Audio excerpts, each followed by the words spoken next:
If you ask me what my top three anything are, I would give you one, two, three.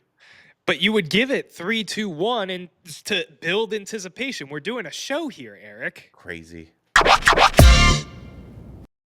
For the record, doing a show, I agree. You go three, two, one in the show presentation. But if I was just telling my friend my top three, I would say one, two, three. But let's get into it because we're going to talk our top three Browns playmakers, our X factors, if you will, in a moment because we have some live shows coming up that we're really excited about. It's Browns week, baby. And to It kick is us off, game week. home opener, we're going to be live from Unilot. Live. Look for our flag. It's going to be flying beautifully. It's an at the office flag in Cleveland Browns colors. Come find us, say hello. Live show from Uni, though. The following week will be in Garrettsville, Ohio at Slim and Jumbo's. Bit of a drive for our Cleveland listeners, about an hour away, but it is a cool Browns backers bar near where I grew up. We're going to be doing a live show from there. And then the week after that, we're back in Muni Lot, this time located at the Kennel, which is that great, beautiful bus right at the entrance, decked out in Browns colors. We're going to be doing a live show from there. Maybe some giveaways, things like that, which, speaking of, don't we have a giveaway?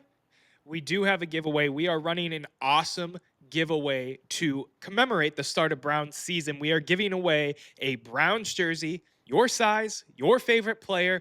All you have to do is subscribe and leave a comment on a recent video here at the office, and you will be entered to win this jersey. Winner will be chosen October 1st. Here we go, Brownies. Here we go. Here we go indeed. What's the over-under, no matter who wins, that it's going to be a Shador jersey? It's a Shador jersey. I think that would be highest odds because, like I said when we first announced this whole shindig, that's what I would pick because there's no skin in my game. It's not coming out of my wallet, and I'll still believe in the hype at the end of the day. Maybe Miles, but I would assume if you're a Browns fan at this point and you're into jerseys, you probably have a Miles. But Correct. speaking of, let's talk about our X factors for Cleveland this year, not just this game, but this year. These are guys that we feel like they need to have standout performances to help this team win football games. Some of our picks are a little obvious, some of our picks not so obvious. We didn't go Miles Garrett, is what I'm trying to say. Right. But I think we both have a top three, which we're going to go three, two, one, obviously. But we both have a top three that make a lot of sense and can help this team win. Do you want me to go ahead and kick this thing off? Yeah, let's do it. Let's see your number three pick. My number 3 pick is one Chief, David Njoku. Now, why David Njoku, you might ask? He is a staple of the Cleveland Browns roster. He is tight end number 1. My answer is he is yet to have a 1,000-yard season, and this is the year he should do it. It's a contract year. If we really want to do something good with this Cleveland Browns season, I think he should be and is going to be a focal point of this offense in unison with one Harold Fannin Jr. So I'm really excited to see what the Chief does this year, and I think it's his turn to show out this year. That's what he needs to do. What do you think about my pick, E?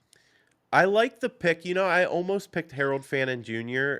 Because I expect production from Njoku, Yeah, but you're right what you're saying. I expect a big leap for him, especially as a guy that has played around with the idea of leaving. He's not getting enough reps, this, that. We don't have a quarterback to throw to him. Uh, he needs to show his value this year, and I think he will. I don't mean he needs to or he's gone kind of thing, but it's a great pick. I love me some Chief. He's a good dude, so I expect to see a lot of production out of him, honestly. Yeah, and when I mean my pick for him, of course, he's going to be the number 1 tight end. He's going to produce. He is going to catch touchdowns this year. I want a career year out of him, and that's why I have him lower because yes, he's going to produce at the end of the day, but I want that it factor year that we've been waiting for the Chief to have for years now. Yeah, we kind of have, haven't we? Yep. All right. How about I give my number three that you thought was my number one, which was wild, but it is my number three, and that is one Dewan Jones. Listen, when you have a quarterback, you might say the number two important position on the team is the running back. You might say that it's a wide receiver, but it's the blindside tackle because this is the guy that's protecting your really big investment on that blind side. And Dewan needs to take a leap in his development. And I think he has. He's lost some weight. He looks a little better. We know Joe Flacco's deficiencies, and that's that he has limited mobility. So if we're going to protect and unlock the run game, it has to start with DeJuan Jones, and he's got to stay on the field too. What do you think of that pick, Noah?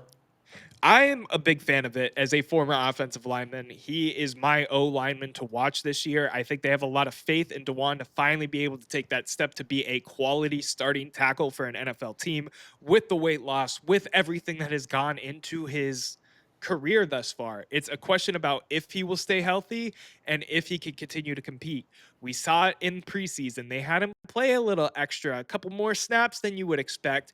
I wonder if that was a stress test on that new slimmer body of his. We will see, but I'm excited to see, and I hope to see him play good, clean, solid football this year and stay healthy for all 17.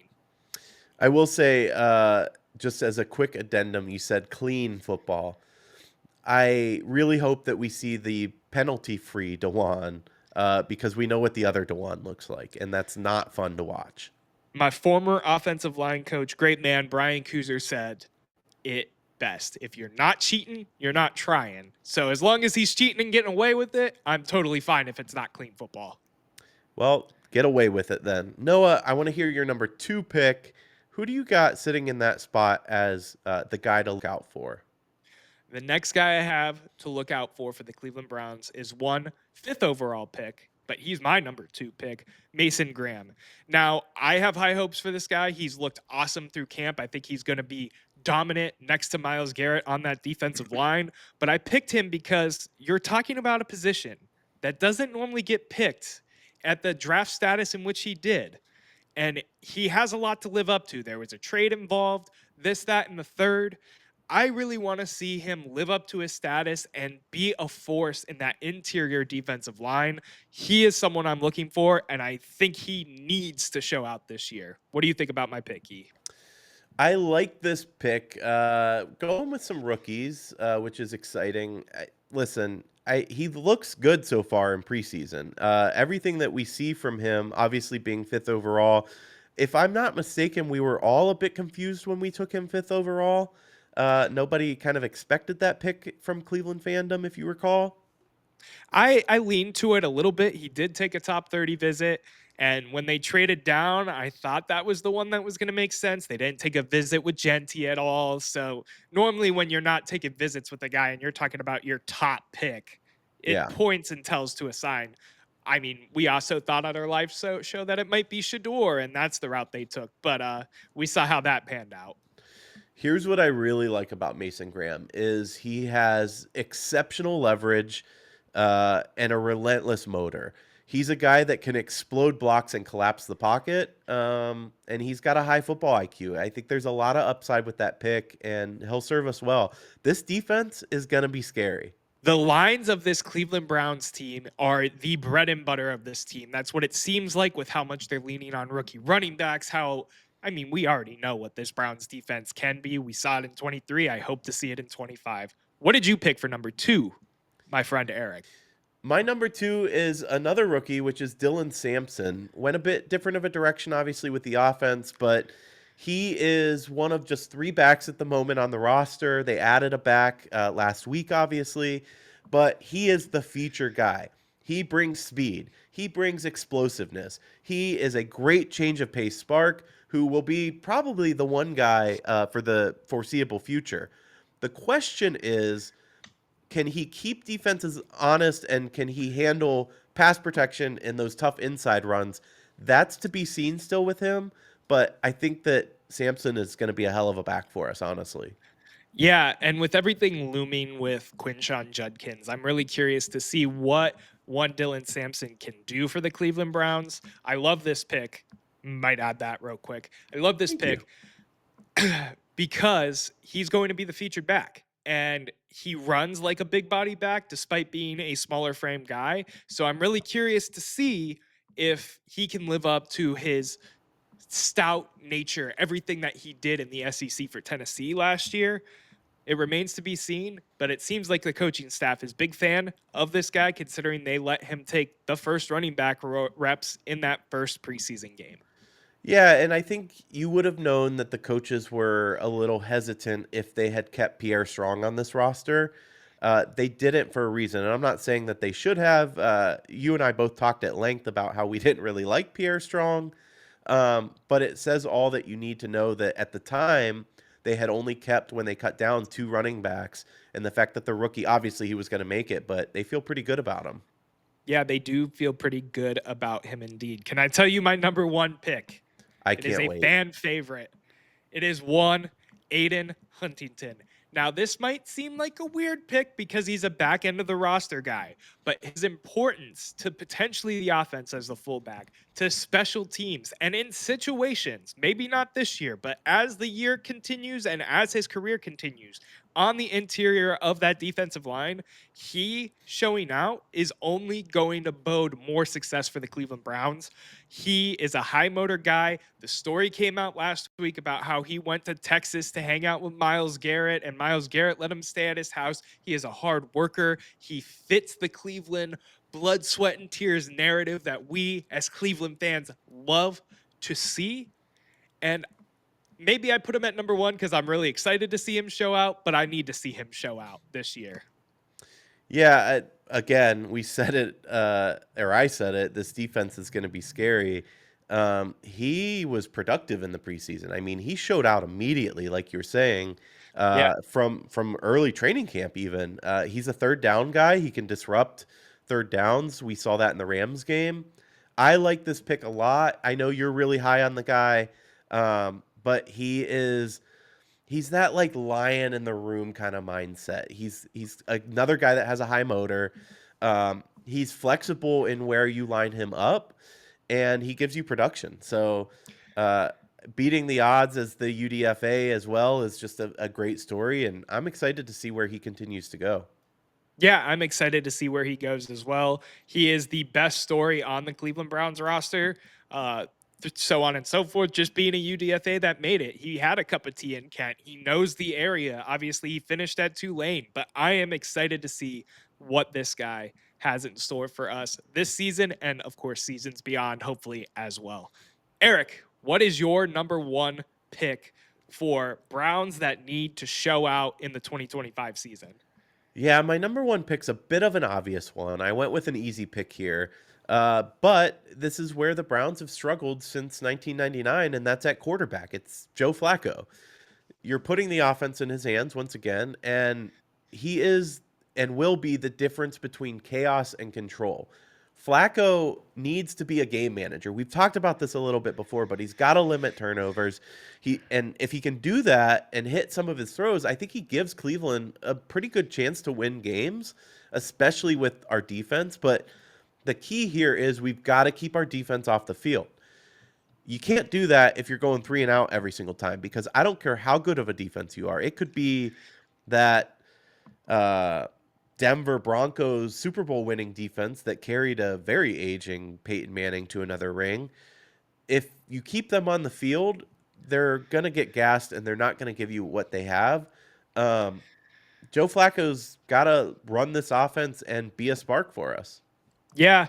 So I agree with you, at least for the start of the season. I do not foresee Joe Flacco playing starting quarterback role the entire season. He hasn't since 2017. So I while I hope you're agree with wrong, you, but I I agree. agree. Well, I don't know if I hope that I'm wrong because I do want to see the rookies at some point. But in terms of what makes sense right now, yes, Joe Flacco needs to be an X factor for this team. And by an X factor, really, I mean a damn good game manager for us to really see any of the success that we want to see. Yeah, the X factor, frankly. When I say I want to see him all season, I mean it means potentially we're pushing for a playoff spot. So yeah, I want to see him all season.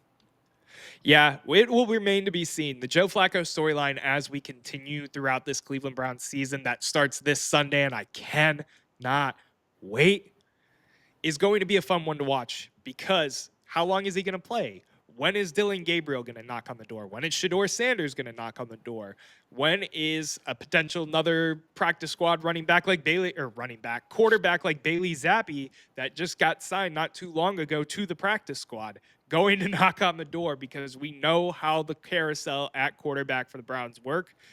I'm excited, and I'm just happy that there's not expectations this year, so I could just enjoy football and enjoy the wins, whether it be 10-7 or 7-10 or 1-16, whatever it looks like. I If missed Cleveland Browns football. if we have a similar season to last year, you just said 1-16. If we go three, whatever. How hot does Stefanski and Barry's seats get? Do you think It they're completely depends. safe, or do you think there's I think they're nuance like there? 90% safe, honestly. They aren't moving like they're worried about their jobs. I think Haslam taking the Watson trade on the chin as his say, and I do believe him when he says that. Um, Makes them safe for whatever it is. This is a retune, rebuild kind of year, however you want to phrase it, however long you think they need to get back to a place where they're in the playoffs consistently. Not that they ever were, but you know what I mean. I'm talking Yeah. 21 and 23, of course. It remains to be seen, but I think they're pretty safe, barring some catastrophic event that I just don't see happening with this Cleveland Browns team this year. Football is here. I can't wait to see all of your beautiful faces at Muni live. I'm so excited. I'm so excited too, man. Football is back. We just had an Ohio State game. We have another one this weekend. It just feels so good to be back in the groove of what is the best season of them all, football season. Damn straight. Thank you all for watching at the office. The debate never ends, but the show does for now. We'll see you next time.